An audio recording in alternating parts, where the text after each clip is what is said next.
கிறிஸ்து அறியாத ஒரு குடும்பம். என் தாய் கிறிஸ்து அறிந்தவள் அல்ல. இதனுடைய அனுபவம். இங்க அவளை உயர்த்தி பேச வேண்டும். அவள் மரித்து பல ஆண்டுகள் ஆகிவிட்டது. அவர்களுக்கு ஆண்டவருடைய பிள்ளை இல்லை. அவங்க கடைசியில் ஆண்டவர்கிட்ட வந்தாங்க. ஆனால் தனக்கு சாப்பாடு இல்லை என்றாலும் மறிக்கிற அந்த நாள் வரைக்கும் அடுத்த சாப்பாடு போட்டிருக்கிறாங்க. அதாவது அந்த ஒரு ஆண்டு அறியாத மக்கள் செய்யும் போது கிறிஸ்து பிரமாணத்தை நம்ம ஏன் நிறைவேற்றக்கூடாது? ஒரு பாரத் ஒரு சுமந்து எனக்கு என்ன தலை வைத்தா, எனக்கு என்ன தலை விதியா, எனக்கு என்ன அப்படி கேட்கிற மக்கள் தான் ஏராளம். அதை செஞ்சு பாருங்க. You're fulfilling God's purpose in your life. You're fulfilling God's plan in your life. You're fulfilling God's law in your life. இந்த வாழ்க்கையிலே அவருடைய பிரமாணத்தை நிறைவேற்றுகிறீர்கள். 5வது குறிப்பு, forgiving one another. இது கடினமான ஒன்றுதான். forgive one another முடியாத ஒன்று. வேதம் சொல்லுகிறது எபேசியர் 4:32, ஒருவருக்கு ஒருவர் தயவாயும் மன உருக்கமாயும் இருந்து கிறிஸ்துவுக்குள் தேவன் உங்களை மன்னித்தது போல. இந்த வார்த்தை குறிட்டு காட்ட விரும்புகிறேன். உங்களுக்கு மன்னித்தது போல நீங்களும் ஒருவருக்கொருவர் மன்னியுங்கள். எத்தனையோ பாவங்களை மன்னித்தார். அக்கிரமங்கள், அநியாயங்கள், அசுத்தங்கள், மலை போன்ற பாவங்கள் மன்னித்தார். நீங்களும் திருமணம் சொல்லுகிறது ஒருவருக்கு ஒருவர். செஞ்சு பாருங்க. You are the keeper of your brother. ஒரு சகோதரனுக்கு நீ காவலாளி. 7வது குறிப்பு. 6வது குறிப்பு, சப்மிட்டிங் ஒன் அனதர். அது ரொம்ப கஷ்டம். இன்னைக்கு யாருமே சப்மிஷன் என்ற வார்த்தைக்கு யாருமே சொந்தக்காரா இல்லை. எல்லாம் நான் ஏன் சப்மிட் பண்ணணும்? மனைவி கேட்கிற கேள்வி, ஒய் ஷுட் ஐ சப்மிட்? பிள்ளைங்க சொல்றாங்க, ஒய் ஷுட் ஐ சப்மிட்? நான் ஏன் கீழ்படியணும்? அவன பெரிய ஆளா? விசுவாசி கேட்கிறாங்க, என்ன பாஸ்டர் ரொம்ப பெரிய ஆளா? உடனே ஊழியர் கேட்கிறாரு, என்ன அவர் ரொம்ப பாஸ்டர் பெரிய, அவர் பெரிய பாஸ்டர்னா பெரிய ஆளா? அவரு வேதம் சொல்கிறது, கவனிங்கள், தெய்வ பயத்தோடு ஒருவருக்கு ஒருவர். இங்க கூட வார்த்தை இருக்குது. அந்த ஒருவர் யார் வேண்டுமா இருக்கலாம். கீழ்ப்படுதல் என்பது சிறுமைப்படுத்தப்படுவது அல்ல, உங்களை உயர்த்தப்படுவது. You are humiliated, you are uplifted. நீ கீழ்ப்படி நினைக்கிற, கீழ்ப்படிஞ்சா இந்த ஈகோ போயிடுமே, சின்னவங்கிட்ட போய் நான் மன்னிப்பு கேட்கணுமா? வசனம் சொல்லுகிறது தெய்வ பயத்தோடு ஒருவருக்கு ஒருவர். செஞ்சு பாருங்க. ஆங்கிலத்தில் பயன்படுத்தப்பட்ட வார்த்தை சப்மிட்டிங் ஒன் அனதர். இன்னைக்கு அந்த சப்மிஷன் என்ற வார்த்தைக்கு அர்த்தமே இல்லை. யாரும் யாருக்கும் கீழ்ப்படிறது இல்லை நவீன உலகத்துல. பலமுறை சொல்லியிருக்கிறேன்.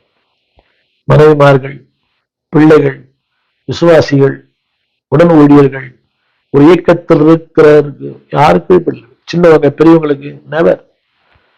Junior pastors never. இளம் ஊழியர்கள், முதல் ஊழியர்களுக்கு கீழ்ப்படியவே கிடையாது. அவருக்கு தெரிஞ்ச தெரியும், அவர் அந்த காலத்தாள், எனக்கு எல்லாமே தெரியும். இல்லை, கீழ்ப்படிங்க. நீங்கள் தேவனுடைய பிரமாணத்தை நிறைவேற்றுவீர்கள். 7வது குறிப்பு, எக்ஸால்ட் ஒன் அனதர். அடுத்தவங்களை பாராட்டுங்க. அடுத்தவங்களை பாராட்டுங்க. சொல்ல வந்த வசனம் இவரே புஸ்தகம் 3ஆம் அதிகாரம் 12ஆம் வசனம். 12ஆம் வசனம் தமிழ்ல வேற மாதிரி போட்டிருக்கு. 13ல ஒருவருக்கு ஒருவர் புத்தி சொல்லுங்கள். தமிழ்ல இங்கிலீஷ்ல எக்ஸால்ட். அவரை பாராட்டி பேசுங்க. நல்லா ஜோம் பண்றாரா? பாராட்டுங்க. நல்லா வேதம் வாசிக்கிறாரா? பாராட்டுங்க. இன்றைக்கு நடந்த ஒரு 5 நாளுக்கு நடந்த சம்பவம், ஒரு பெரிய கருத்தரங்கு, ஒரு கான்ஃபரன்ஸ். பிரதேசத்து மக்கள் இருக்கிற அந்த கான்ஃபரன்ஸ்ல நானும் பங்கு பெற்றிருக்கிறேன். ஒரு சிறு பையன் ஜெபம் நடத்தினான். ஒரு சின்ன பையன் ஜெபம் நடத்தினான். அவனுக்கு ஒரு 10-11 வயசு இருக்கும். ஜெபம் நடத்தினான். அது என்னை புல்லரிக்க வைத்தது. அவனை அழைத்து அவனுக்கு ஒரு இந்தியாவில் ஒரு டிஷர்ட் வாங்கி போயிருந்தேன். அது யாருக்கும் வாங்கினது, அது அவனுக்கு கொடுத்த அந்த டிஷர்ட் கரெக்ட் ஆப்டா இருந்துச்சு அந்த பையனுக்கு அந்த ஷர்ட். அவன் ஒரே சந்தோஷம். அவ்வளவு பெரிய அந்த கான்ஃபரன்ஸ்ல ஒரு சின்ன பையன் ஜெபம் நடத்துறான். அந்த போதனை விட்டார். இன்னைக்கு 5 தேசத்துல எல்லா தேசங்களையும் சொல்லி ஜெபிக்கிறான் பையன். அந்த பையனை கூப்பிட்டு இன்னைக்கு நான் அவனை வாழ்த்தல், ஒருவருக்கு ஒருவர். சின்ன வயசா இருக்கும், பெரியவங்க சின்னவங்கள எக்ஸால்ட், தமிழ்ல அந்த வார்த்தை போட்டுருது, எக்ஸால்ட். அவரை பாராட்டுங்க. நல்லா பாடுறாரா, பாராட்டுங்க. நீங்க நல்லா பாட்டு பாடுறாளா இருப்பீங்க, நீங்க நல்ல இசைக்க வாசிக்கிறதா இருப்பீங்க, நல்லா வாசிக்கிறதா சொல்லுங்க, நல்லா வாசிக்கிறீங்க. நான் பல நேரங்களில் பல செய்தியாளரை நான் பாராட்டியிருக்கிறேன், தொலைபேசியில நேரடியாக பாராட்டியிருக்கிறேன். அவர் கேட்பாங்க, நான் பாராட்டின மக்கள் அதை கேட்பாங்க. இப்போ அது அவரோட ஐஸ் வைக்கிறது இல்லை, அவரை பார்த்ததே கிடையாது. கடந்த நாளில் ஒரு இளம் கணவன் மனைவி விருதுநகர்ல இருக்கிறாங்க. அந்த இளம் மனைவி ரொம்ப அருமையான பேச்சு, அந்த சகோதரனுடைய அந்த செய்தி. விருதுநகர்ல ரெண்டு பேருமே அழகா பேசுறாங்க.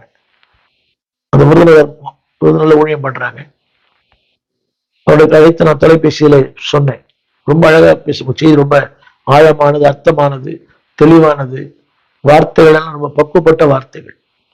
அடுத்தவங்களை பாராட்டுங்க, அப்போ நீங்க பாராட்டப்படுவீங்க. Because you are brother's keeper. உங்கள் சகோதரனுக்கு நீங்கள் காவலாளி. எவ்வளவு தெரியுமா? புத்தி சொல்லுவதில்லை, அவரை உற்சாகப்படுத்துவதில்லை, ஏற்றுக்கொள்வதில்லை, ஊழியம் செய்வதில்லை, மன்னிப்பதில்லை, கீழ்ப்படிவதில்லை. தமிழ்ல consider one another, consider one another. அடுத்தவங்க ஒரு பொருட்டா எண்ணுங்க, நான் தான் எல்லாம், அப்படி வேண்டாம்.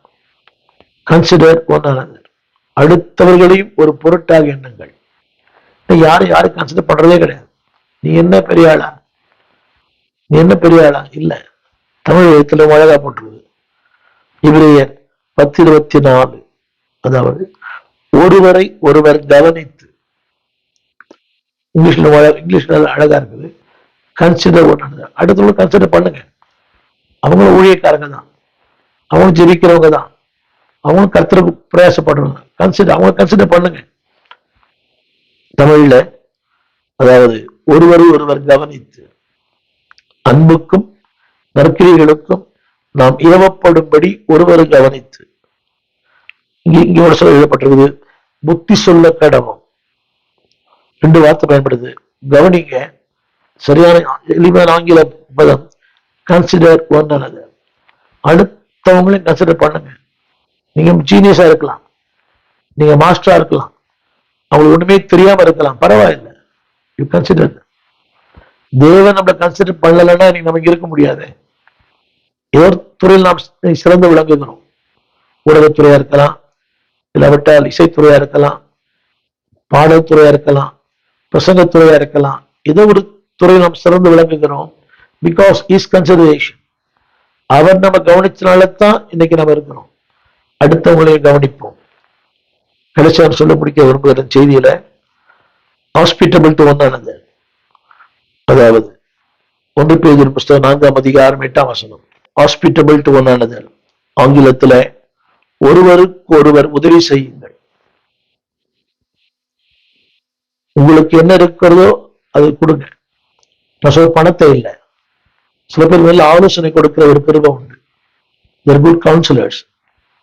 உதவி செய்யுங்கள். போதுக்கு ஒரு டேலண்ட் உண்டு. உங்களுக்கு எந்த துறையில கற்றுக் கொடுத்திருக்கிறாரோ, இன்னைக்கு திருச்சபையில டெக்னீஷியன்ஸ் ஆனா பயன்படுறது இல்லை, பிளம்பர் பயன்படுறது இல்லை, வெளியால் வாங்குறதை விட சபைக்கு வர அதிகமா காசு வாங்குறார், கொத்தனர் பயன்படுறதே இல்லை, ஒரு கார்பெண்டர் பயன்படுறதே இல்லை, எலக்ட்ரீஷியன் பயன்படுறதே இல்லை. ரொம்ப வேதனை.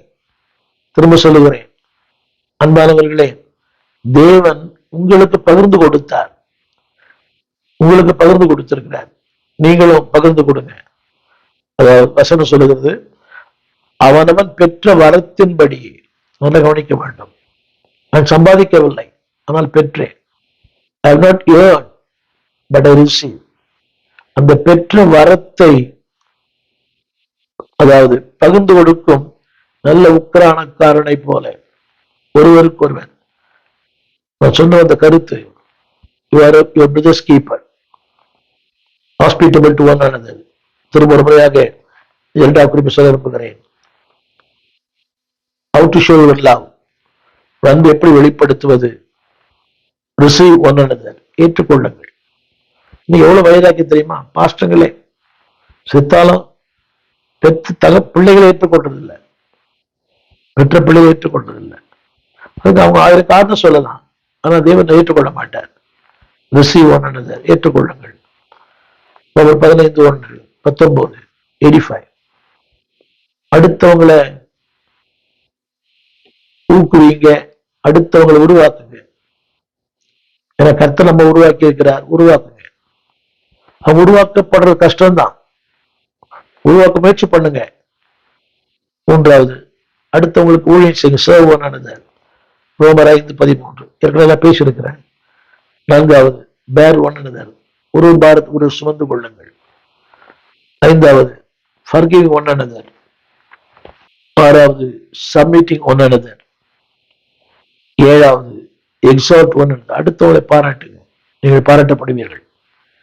8வது, consider one another.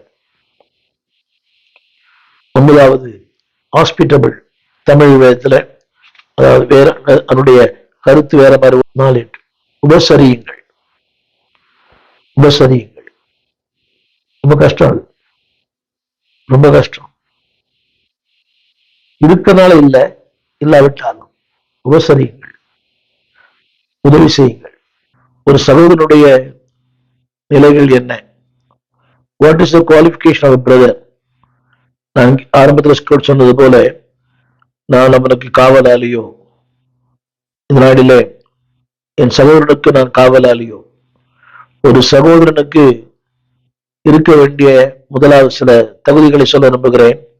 when one became a brother, அவன் சகோதரனாய் மாறும்போது நடக்கிற சம்பவங்கள். நம்பர் 1, ரோமர் 15:7 வேதம் சொல்லுகிறது, கிறிஸ்து ஏற்றுக்கொண்டது போல நீங்களும் ஒருவரை ஒருவர் ஏற்றுக்கொள்ளுங்கள். சில வசனம் தொடர்ந்து அதே மாதிரி வந்து கொண்டிருக்கும்.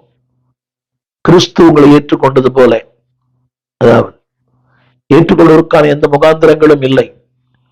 திருமறை சொல்லுகிறது ஏற்றுக்கொள்ளுங்கள். ஏனென்றால் ஒரு சின்ன கேள்வி, ஒன்று நீ ஏற்றுக்கொள்ளலாம், இல்லையில் புறம்பே தள்ளலாம்.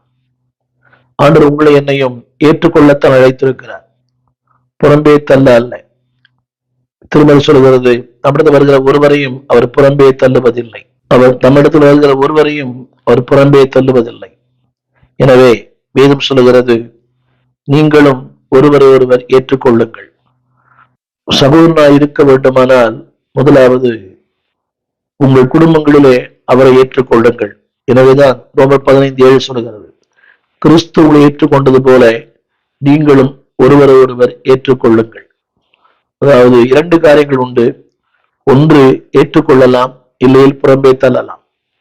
புறம்பே தள்ளுவதற்காக கர்த்தர் உங்களை அழைக்கவில்லை. அவன் நம்மை புறம்பே தள்ளினதில்லை. எத்தனையோ தவறுகள், பாவங்கள், அக்கிரமங்கள், ஒரு நாளும் நம்மை புறம்பே தள்ளினதில்லை. எனவே நீங்களும் ஒருவரையும் ஒரு நாளும் புறம்பே தள்ளாதிருங்கள். இன்றைக்கு அவர் பயன்பட போல தெரியாம இருக்கலாம், ஒரு காலத்தை பயன்படுவார். உலகத்திலே சொல்றாங்க, சிறு துரும்பும் பல்குத்த உதவும். பவுலடியான் சொல்லும் போது ஒனேசிமை குறித்து, முன்னே அவனுக்கு பிரயோஜனம் இல்லாதவன், இப்போது உமக்கும் எனக்கும் மிகுந்த பிரயோஜனம் உள்ளவன். ஒருவேளை இன்றைக்கு அவர்கள் பிரயோஜனம் இல்லாமல் இருக்கலாம், அந்த வருங்காலத்துல அவள் மிகுந்த பயனுள்ள மக்களாய் மாற முடியும். விழுவெளியில் இத்தனை பேரை பார்த்திருக்கிறேன். யாரையெல்லாம் பயனற்றவர்கள் நினைத்தோமோ கர்த்தரை பயன்படுத்துங்க. யாரெல்லாம் பயன்படுவார் நினைத்தோமோ அவங்க பயன்படவே இல்லை. எனவே அறிவின்படி, தோற்றத்தின்படி, உங்கள் அனுபவத்தின்படி தீர்ப்பு செய்யாதிருங்கள். இன்றைக்கு அவர்கள் பயன்படாதவர்கள் இன்றைக்கு அவர்கள் பயன்படுவார்கள். சோ அவர்களை ஏற்றுக்கொள்ளுங்கள். 2வது சொன்னது போல, அதாவது அவர்களை கட்டுவதற்காகத்தான் கர்த்தர் உங்களை வைத்திருக்கிறார். இந்த உலகத்துல சொல்றாங்க பாடி பில்டர், அவங்க தங்க பாடியை கட்டுறாங்க. ஆனால் நீங்களும் நானும் திருச்சபையை கட்டும்படியாக அழைக்கப்பட்டிருக்கிறோம். அன்பான தேவ பிள்ளைகளே, அதுதான் நம்முடைய குறிக்கோள், அதுதான் நம்முடைய நோக்கம், அதுவே நம்முடைய லக்கு, அதுவே நம்முடைய வாஞ்சி. Be a bodybuilder, not yourself. உங்களை கட்டுவதல்ல, திருச்சபையை கட்டுவது, குடும்பங்களை கட்டுவது, வாழ்க்கையை கட்டுவது. அடுத்தபடியாக ஒரு சகோதரன் தவறு செய்கிறான், குற்றவாளிதான். அவன் குற்றத்தில் அகப்பட்டால் வேதம் சொல்லுகிறது, ஒருவேளை அவள் அறியாமல் இருக்கலாம், ஏதோ ஒரு காரணம் இருக்கலாம், ஆனால் எந்த காரணத்தை கொண்டும் don't condemn them, consider them. அடுத்த குறிப்பு, டோன்ட் எக்ஸ்பெல் them. அவளை தூக்கி எறியாதீங்க. தூக்கி எறிவது ஈஸி. அதாவது தூக்கி எறிய வேண்டிய சில நபர்கள் உண்டு. ஜோத்திரைப்புக்கள், ஆகான்கள், இப்படிப்பட்ட மக்கள் தூக்கி எறியப்பட வேண்டும். அப்சலோம்கள், அகித்தோப்பியர்கள் தூக்கி எறியப்பட வேண்டும். ஆனால் முடிந்த அளவுக்கு யாரையும் தூக்கி எறிய முயற்சி பண்ண வேண்டாம். அவர்களும் தேவராஜ்யத்துக்கு பயனுள்ள பாத்திரங்கள். Don't expel them, exhort them. அடுத்து ஏற்கனவே சொன்னது போல முடிந்த அளவுக்கு அவருடைய குறைகளை மன்னியுங்கள், குற்றங்களை மன்னியுங்கள். forgive them. முடிந்த அளவுக்கு அவருடைய குறைகளை மன்னிக்க தேவன் விரும்புகிறார். முடிவாக சொல்லி முடிக்க விரும்புகிறேன். அன்பானுள்ளே, யோவான் சுவிசேஷம் 13ஆம் அதிகாரம் 34, 35. யோவான் 13, 34, 35. ஏற்கனவே ஆண்டவர் சொன்ன வார்த்தை, நீங்கள் ஒருவர் அன்பா இருக்கிறீர்கள் என்பதை உலகம் அறிந்து கொள்ளும் போது நீங்கள் என்னுடைய சீஷர்கள் என்பதை உலகம் புரிந்து கொள்வார்கள். இதனாலே நான் சொல்ல வந்த ஒரு 5 குறிப்புகளை வேகமாக சொல்லுகிறேன். நம்பர் 1, முதலாவது, லவ் ஒன் another, அன்பு கூறுங்கள். 2வது, ஷோ யுவர் லவ், உங்கள் அன்பை வெளிப்படுத்துங்கள். 3வது, ரோல் as a brother, ஒரு சகோதரனை போல நடந்து கொள்ளுங்கள். திருச்சபையிலே உங்களுக்கு ஒரு பொறுப்பு. நீங்கள் ஒரு சகோதரர், அந்த மூத்த குமாரனை போல அல்ல. ஆணவம், அகங்காரம், சுயநலம் வேண்டாம். அன்பார்களே, உங்களுக்கு ஒரு பொறுப்பு இருக்கிறது. அந்த பொறுப்புள்ளவர்களாய் சபையில் நடந்து கொள்ளுங்கள். அடுத்தபடியாக, குறைகள் உண்டு, குற்றங்கள் உண்டு, யாரையும் தூக்கி எறிய முயற்சிக்காதீர்கள். ஆரம்பத்தை சொன்ன don't expel them, exalt them. கடைசியாக, bear one another, forgive one another, consider one another. அப்படி செய்யும் போது அன்பார்களே, நீங்கள் உங்கள் சகோதரனுக்கு பாதுகாப்பா இருப்பீர்கள். அவர் கேட்டானே, என் சகோதரனுக்கு நான் காவலாளியோ? ஆமா, உங்க சகோதரனுக்கு நீங்கள் காவலாளி. பவுல் சொல்லுகிறார், நான் கடனாளியா இருக்கிறேன். யூதருக்கும் கிரேக்கருக்கும் மற்ற எல்லாருக்கும் நான் கடனாளியா இருக்கிறேன்.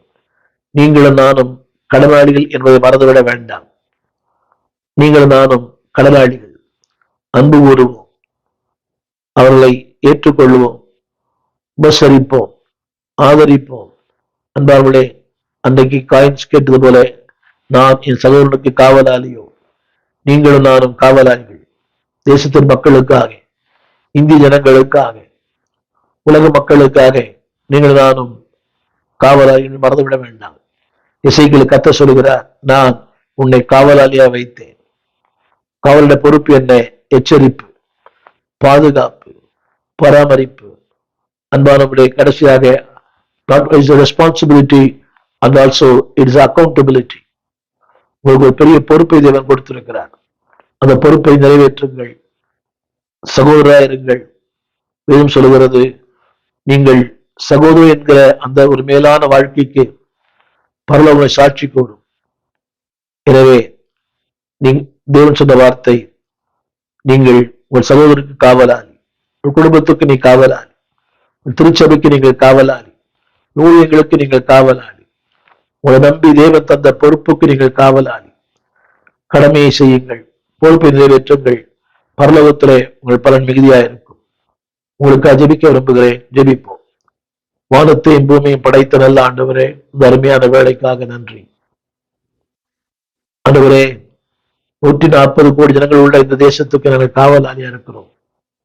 பல மொழி, பல ஜாதி, பல இனம், பல கலாச்சாரம், எங்களை காவலே வைத்திருக்கிறேன். We are the keepers for the nation, keepers for the church, keepers for the family. எங்கள் குடும்பத்துக்கு காவலாளியாய், எங்கள் தேசத்திற்கு காவலாளியாய், எங்கள் திருச்சபைக்கு காவலாளியாய் எங்களை வைத்திருக்கிறேன். அந்த பொறுப்பு, அந்த கடமை அந்த உணர்வு, ஆண்டவரே அந்த அர்ப்பணம், அந்த கீழ்ப்படிதல் எங்களுக்குள்ள உண்டாகட்டும் ஐயா. யாரை புறம்பே தள்ளாதபடி, ஆண்டவர் not to condemn anybody but consider everybody. ஒருவரையும் கண்டம் பண்ணாம அந்த கன்சிடர் பண்ணுகிற நிலைக்கு எங்களை மாற்றும். Not expel but exalt. தூக்கி எறிகிறது அல்ல, அவர்களை உயர்த்துவது. அவர்கிட்ட பக்குவமுள்ள மேலான வாழ்க்கை எங்களுக்கு தாரும். நாங்கள் எங்கள் சகோதரருக்கு காவலாளி என்று உணர்ந்து கொள்ளட்டும். துன்பப்படுவோருக்கு, துயரப்படுவோருக்கு, ஒடுக்கப்பட்டோருக்கு, பசி உள்ளவருக்கு, காவலில் உள்ளவருக்கு, ஆண்டவரே ஒன்றுமில்லாதவர்களுக்கு காவலாளி என்பதை உணர்ந்து கொள்ள there is a responsibility and also there is accountability. ஒரு பொறுப்பை தந்திருக்கிறீர், அந்த பொறுப்புக்கு நான் கணக்கு கொடுக்க வேண்டும். அப்படி வாழ எங்களுக்கு கிருபை தாரும், பலன் தாரும். ஆண்டவர் இயேசுவின் நாமத்தில் வேண்டிக் கொள்கிறோம் எங்கள் நல்ல பிதாவே, ஆமென். அன்பானவர்களே, தேவன் உங்களுக்கு எனக்கு ஒரு பொறுப்பை கொடுத்திருக்கிறார். அந்த பொறுப்பை நிறைவேற்றுவோம். சகோதரருக்கு காவலாளியா இருப்போம். பொறுப்பை உணர்ந்து செயல்படுங்கள். தேசம் உங்களை நம்பி இருக்கிறது, இந்த பாரதம் உங்களை நம்பி இருக்கிறது, பரலோகம் உங்களை நம்பி இருக்கிறது. அந்த நம்பிக்கைக்கு பாத்திரங்களாயிருங்கள். உங்க சகோதரருக்கு நீங்க காவலாளி. ஜபத்திலே, உழைப்பிலே, கொடுப்பதிலே, உபசரிப்பதிலே நீங்க காவலாளியா இருங்கள். கர்த்தர் உங்களை ஒரு மேன்மையான நிலை வைத்திருக்கிறார், காவல் காக்க நிலை வைத்திருக்கிறார். Don't step down. அதை விட்டுக்கு இறங்கி வர வேண்டாம். உன்னதமான பணி, மேன்மையான பணி, மகத்துவமான பணி. அந்த பணியை சிறப்பாய் செய்யுங்கள். தேவன் தான் உங்களுக்கு கிருபை தருவாராக. உங்களுக்காக ஜெபிக்கிறேன். ஆமென். இந்த நிகழ்ச்சிகளை குறித்த கருத்துக்களை எங்களோடு பகிர்ந்து கொள்ளுங்கள். இந்த செய்தி உங்களுக்கு ஆசீர்வாதமா இருந்திருக்குமேயானால் மற்றவர்களுக்கு அனுப்புங்கள், தாங்குங்கள். ஊழியத்தை உங்கள் பொருட்களாலும் ஜபத்தினாலும் தாங்க அன்பாய் கேட்கிறேன். உங்கள் கருத்துக்களை எங்களோடு கூட பகிர்ந்து கொள்ளுங்கள். God bless you. அவர்கள் அவரை நோக்கி பார்த்து பிரகாசம் அடைந்தார்கள், அவருடைய முகங்கள் வெட்கப்பட்டு போகவில்லை என்று நாம் வேதத்தில் வாசிக்கிறோம். பிரியமான தேவஜனமே, நாம் அவரை நோக்கி பார்க்கும் பொழுது அவர் நம்முடைய முகத்தை பிரகாசிக்க பண்ணுகிறவராயிருக்கிறார். பல சமயத்துல நாம் மனுஷனை நோக்கி பார்த்து பார்த்து இவர்களிடத்திலிருந்து நமக்கு உதவி கிடைக்குமா, அவர்கள் நமக்கு உதவி செய்வார்களா, எனக்கு ஏதாவது ஒரு மேல் அதிகாரி ரெக்கமெண்ட் பண்ண மாட்டாங்களான்னு சொல்லி அநேகரை நாம் பார்த்து பார்த்து பார்த்து அநேக சமயத்துல வெட்கப்பட்டு போய்விட்டோம். அவர்கள் எல்லாரும் மறந்து போய்விட்டார்கள் நம்மை.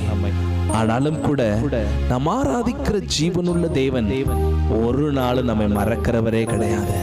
நாம் அவருடைய முகத்தை நோக்கி பார்க்கும் பொழுது அவர் நம்முடைய முகத்தை பிரகாசிக்க பண்ணுகிறவராயிருக்கிறார்.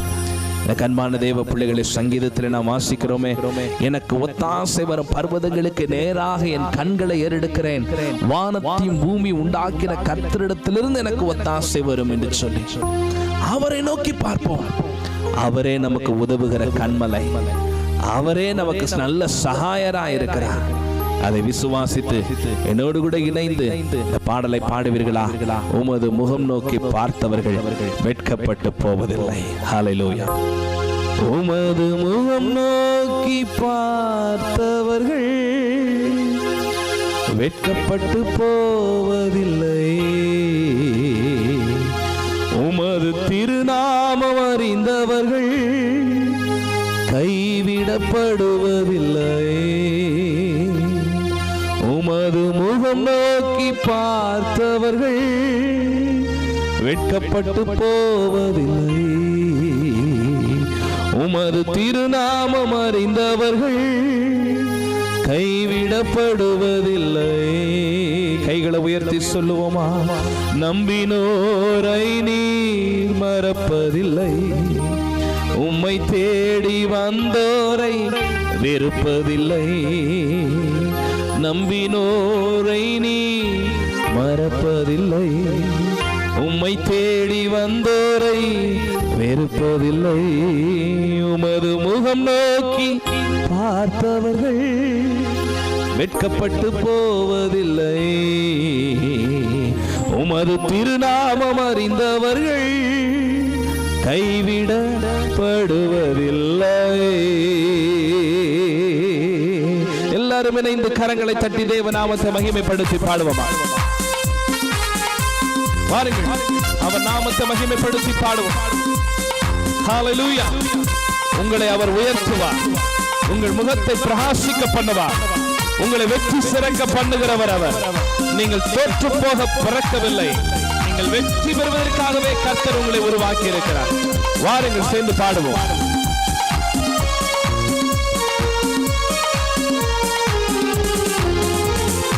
உமது முகம் நோக்கி பார்த்தவர்கள் வெட்கப்பட்டு போவதில்லை. உமது திருநாமம் அறிந்தவர்கள் கைவிடப்படுவதில்லை. உமது முகம் நோக்கி பார்த்தவர்கள் வெட்கப்பட்டு போவதில்லை. உமது திருநாமம் அறிந்தவர்கள் கைவிடப்படுவதில்லை. நம்பினோரை நீ மறப்பதில்லை, உம்மை தேடி வந்தோரை வெறுப்பதில்லை. நம்பினோரை நீ மறப்பதில்லை, உம்மை தேடி வந்தோரை வெறுப்பதில்லை. உமது முகம் நோக்கி பார்த்தவர்கள் வெட்கப்பட்டு போவதில்லை. உமது திருநாமம் அறிந்தவர்கள் கைவிடப்படுவதில்லை. உடைந்த பாத்திரம் என்று சொல்லி அவர் யாரையும் உதறி தள்ளுகிற தெய்வமே அல்ல. தம்மண்டை வருகிற எந்த பாவியும் அவர் புறம்பே தள்ளுகிறவர் அல்ல. தம்மண்டை வருகிற எல்லாரையும் அவர் அணைத்துக் கொள்ளுகிறவராய் இருக்கிறார். ஹல்லேலூயா.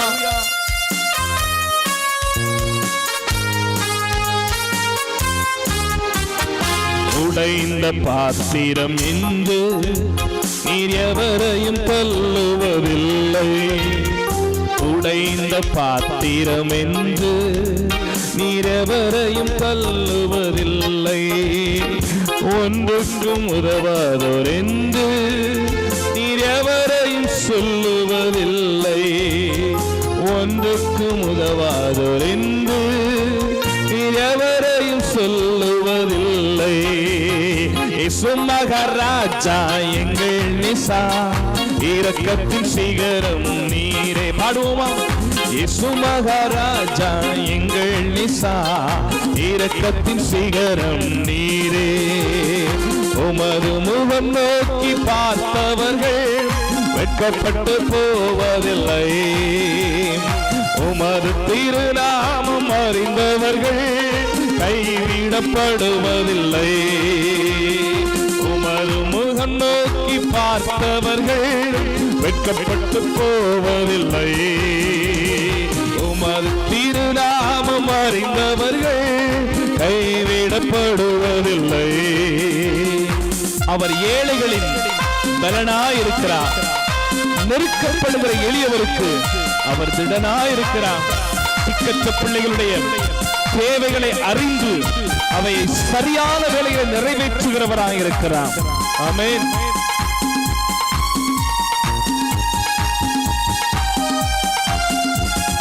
ஏழைகளின் பலன் நீரே, எளியோரின் நம்பிக்கை நீரே.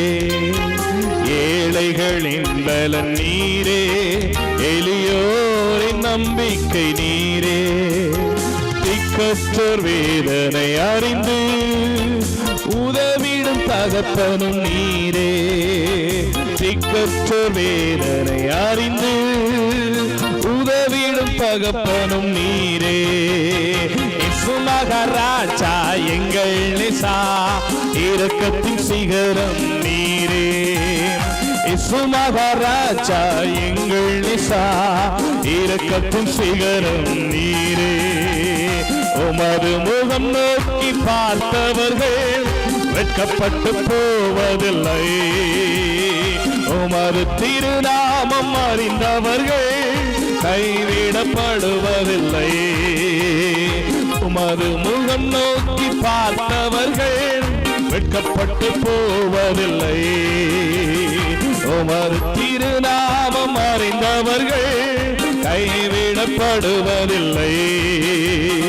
நம்பினோரை நீ மறப்பதில்லை, உம்மை தேடி வந்தோரை வெறுப்பதில்லை. நம்பினோரை நீர் மறப்பதில்லை, உம்மை தேடி வந்தோரை வெறுப்பதில்லை. உமது முகம் நோக்கி பார்த்தவர்கள் வெட்கப்பட்டு போவதில்லை. உமது திருநாமம் அறிந்தவர்கள் கைவிடப்படுவதில்லை. உமது முகம் நோக்கி பார்த்தவர்கள் வெட்கப்பட்டு போவதில்லை. உமது திருநாமம் அறிந்தவர்கள் கைவிடப்படுவதில்லை. நல்ல கைதட்டி தேவநாமத்தை மகிமைப்படுத்தி எல்லாரும் சேர்ந்து அந்த கடைசி வரியை மாத்திரம் சொல்லுவோமா? நம்பினோரை நீ மறப்பதில்லை, உம்மை தேடி வந்தோரை வெறுப்பதில்லை. சொல்லுங்க. நம்பினோரை நீ மறப்பதில்லை, உம்மை தேடி வந்தோரை வெறுப்பதில்லை. இயேசு மகாராஜா எங்கள் நேசா, இரக்கத்தின் சிகரம் நீரே. இயேசு மகாராஜா எங்கள் நேசா, இரக்கத்தின் சிகரம் நீரே. எங்கள் விலாசம் போதகர் ஸ்டீஃபன் தேவகுமார், திறந்த வாசல் சபை, நம்பர் 65, பரமானந்த தெரு, 7 கிணறு, சென்னை 600001. தொடர்புக்கு 9841839287. மேலும் 04443183330. எங்கள் மின்னஞ்சல் stephenopendor@gmail.com. எங்கள் தேவ செய்திகளை யூடியூப் சேனலில் பார்த்து பயனடையுங்கள். தேவன் உங்களை ஆசீர்வதிப்பாராக.